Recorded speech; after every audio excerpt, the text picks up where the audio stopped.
So this is following up on the fuel tank with a bullet hole. I tried in the last video JB Weld water weld. Slapped it on the hole. No. Next day it just fell right off.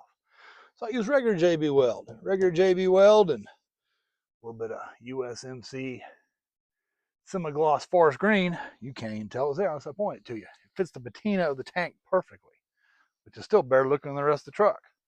That one's got 5 gallons of clean fuel in it with a clean tank. And here is the old tank. This tank I pulled off. And let's see if we can see inside of there. It is nasty. A flashlight. I should zoom you in. Get right to it.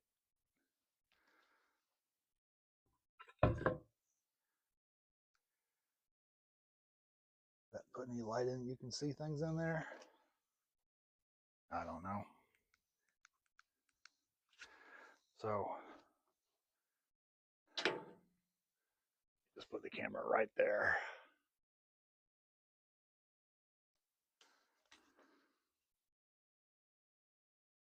There's about 1.5 inches of goo. You can see what's left of the fuel pump pickup and stuff down there. Yeah, I got 14 gallons of slimy, really smelly stuff out of here. Yeah, that's the rest of the pump down there. And of course, when I pulled the fuel level center off, most of it stayed in the tank.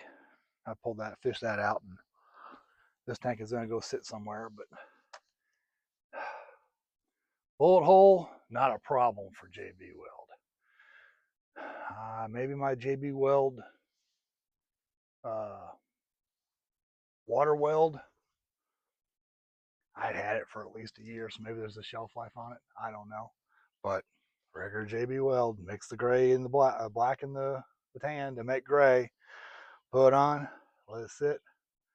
Come back the next day, do a little more. Can't even tell I got anything. So for the uses of this truck, I think it's just fine. And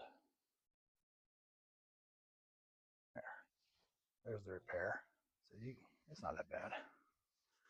Anyway, that's up to date on that, and do the things we gotta do to try to fire this thing up.